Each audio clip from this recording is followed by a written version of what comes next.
Israel has used the worst kind of abuse, ethnic cleansing, and imposing a regime of apartheid. Israel continues to exercise apartheid in Palestine, which constitutes a crime against humanity, violence and terrorism that are being exercised against the Palestinian people. These violations include the building of apartheid walls to legitimize the theft of land and to Judaize Jerusalem.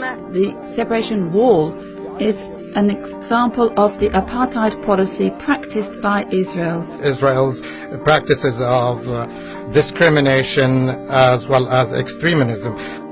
United Nations Watch, have the floor. Mr. President, let me begin by putting the following on the record. Everything we just heard from the world's worst abusers of human rights, of women's rights, of freedom of religion, of the press, of assembly, of speech, is absolutely false and indeed Orwellian. Today's report does not consider Israelis to be deserving of human rights, consistent with the approach of this Council, where today's notorious agenda item against Israel completely ignores their human rights. Now, over the weekend, President Abbas announced he was giving his highest medal to Rima Khalaf, who resigned from the Economic Commission of Western Asia, a Beirut-based UN agency of 18 Arab states, after Secretary General Guterres rightly instructed her to remove an absurd report which accused Israel of, quote, apartheid.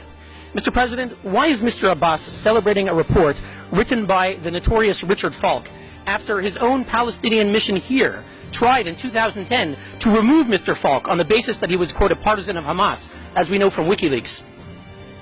The accusation against Israel is absurd. Israel's 1.5 million Arabs.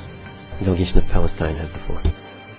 More than one statement goes beyond the mandate of this sitting, using unacceptable terms about Ms. Rima Khalaf, and so we would like this to be stopped.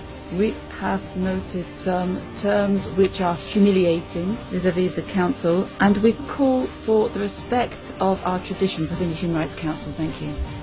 We would support the viewpoints that have already been expressed by the State of Palestine as well as Egypt. Now, the previous speaker can continue. Thank you, Mr. President. Israel's 1.5 million Arabs, whatever challenges they face, enjoy full rights to vote and to be elected in the Knesset.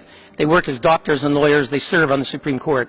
Now, I'd like to ask the members of that commission that commissioned that report, the Arab states from which we just heard, Egypt, Iraq, and the others, how many Jews live in your countries? How many Jews lived in Egypt, Iraq, Jordan, Kuwait, Lebanon, Libya, Morocco? Once upon a time, the Middle East was full of Jews. Algeria had 140,000 Jews. Algeria, where are your Jews?